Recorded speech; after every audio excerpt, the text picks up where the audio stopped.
Alright guys, in today's video, it's going to be a good one. I'm going to show you how to catch striper the easiest, most effective way year-round. No matter if the water's clear, dirty, or what. And I'm going to show you exactly what I use, everything to set it up, and also the baits that I think are best.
Right now it's winter time and it works really good around murky waters.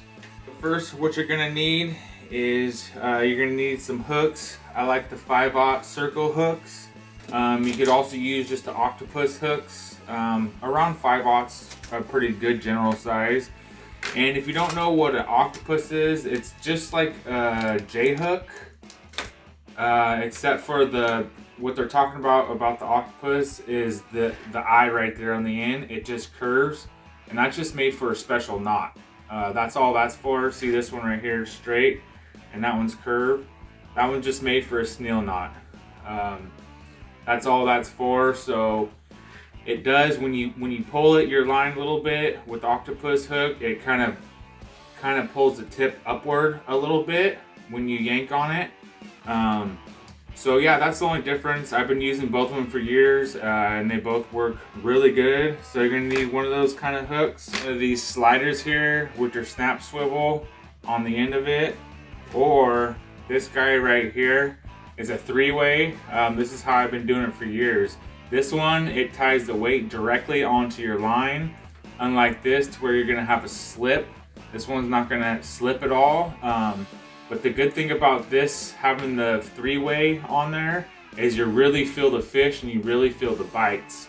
You don't have to set the hook as much. You're actually, when you run the 3-way, you're gonna wanna set your drag pretty loose compared to like the slip way, just because the fish has a little bit of pull through here, and on your 3-way, the fish is pulling straight up on your line. Alright, so first off is the fishing line. Especially when the water is murky. Even my leader is this stuff. This is braided. This is 65 pound. And remember, your braided line has a coating on it, so always watch that coating. Once that coating starts to fade off, the line is fabric, so it will start to fray, and that's when you start to get the little nicks on it to where it will start breaking. So just keep an eye on it. I've had some line on there for years and years, and it's definitely, the coating has came off, and I'm still fishing with it. So the hooks I like to use are somewhere the 5/0, either the octopus hook or just the round circle, the perfect circle hook right here. Just a 5/0 is generally a good general size to use. And a lot of times what I used to do is just have this 3-way on here and just tie it directly on my line and have my weight right on there with somewhere around a 2 to 3 foot leader. Alright, so another way I like to do it is just with this basic slider right here. So I just got my slider and I got a bead with a swivel. And it just stops on that swivel. That's what that swivel's there for. And then right here, I'm gonna have, like I said, somewhere same around a 2 to 3 foot leader. And this one, my leader is braid just because the water is murky. Okay, so the way I like to tie my hooks on there is called a uni knot. For years, I've used the improved clinch knot, but this one's proven it's a little bit stronger. So all you do is just do a loop right here, and then with that loop, with this extra tag piece, you just go through the loop 5 times. Super easy, just like the improved clinch knot. This one's actually probably a little bit easier. There's 3, 4, and one more round, 5. And then now you take that tagged end right there and you let go of everything else except for the 2 ends. And I like to do it with my mouth. Pull it. So it's like that, and then just it slides right over, and just make sure you snug both ends up real good. Sometimes on this braided stuff, it does get pinched up a little bit because of the coating, but you just gotta really tug on it, just like that there.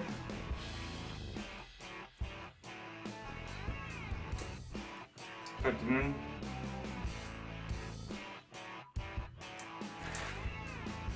And whenever you cut your line, guys, leave a little bit on there. I'm talking like a 1/4 inch or so. That way, if it does have room for slipping, it can slip. And that's basically it, guys, right there. That's about a 3 foot leader. The reason I like them a little bit longer is you don't know, especially bank fishing, you don't know what you're fishing under. So you could have a lot of grass, and you kind of want that thing to be floating around, not straight on the bottom, but real close to the bottom there. And for the weight size, normally I use a 4 ounce weight on there, and you want to do a pyramid. The reason I say do a pyramid like that is when this thing drops down, it sticks and stays. If you're on a boat, you could probably use a pyramid or use a ball, but I would generally stick to the pyramid weight because they stick real good. Alright guys, and it goes for the bait. My 2 go-to baits, they're always available and they're very effective, is bloody liver, chicken liver. You can get at the grocery store. That's probably the best because it's the freshest, but a lot of bait shops sell it frozen too. Or anchovies. Anchovies work really good. I like them a lot better than sardines because they're smaller and they give off a better scent. So first with your anchovy, you just want to cut the hedge nice clean off, like a 45 is what I usually do. Just like that. And then you're going to get your hook right here. And then I normally like to have the big end the head end up on the end of the hook. So go through and spin it, and then we'll go through it again. So I've double hooked it now. And now we just laid in just like that, guys. Just like that there. You got the head end out, and then the tail just sticking a little past the eye on the string. But the secret is here, guys, when you're magic stringing it up, and then use plenty of magic string. So you get the eye into the hook and you hold it with the magic string and the eye at the same time, and start wrapping this puppy nice and snug. And you don't want your fish to be all the way thawed. You want it frozen a little bit, and you just want to wrap this thing like 10 to 20 times. Just keep going around and around and around, and just nice and snug, nothing crazy, not too tight, but also not too loose. You don't want this thing falling off right when you cast it out. So just like that, and then I like to go around just the hook a couple times and pull it.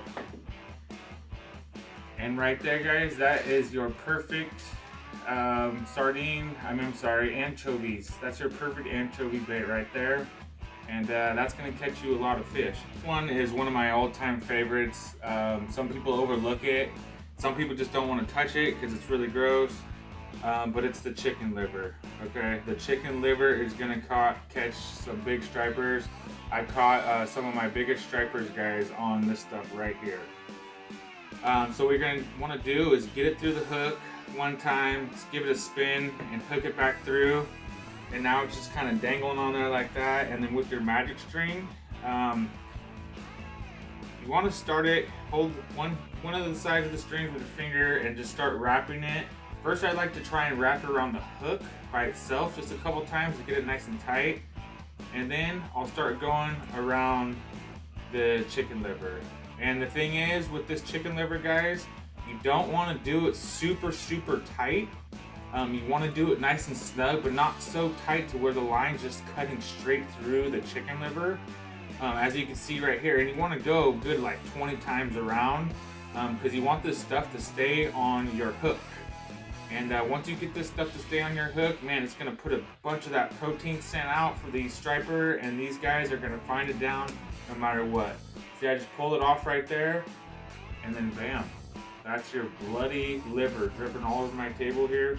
And remember, guys, these striper, they like to go out in the shallows and stuff when it's this time of year, when it's really murky and stuff in the water. They go up to the shallows, to the flats, or if you're trying to fish the Sacramento River, these guys are going to come up close to the bank where they could see the bait fish a lot better. And so when you're casting this thing out, don't cast it out super far. What you want to do is cast it up the river. So if the river's going to my right here, you're going to want to cast it up towards the right, about a 45 degree or so. And that way when your weight's bouncing along, it kind of comes more in the middle of you instead of way over to the bank. Because you definitely want it out about 10 to 15 feet. You don't want it in just a few feet from the bank. So you want to make sure you get it out there good enough, but not too close to the bank.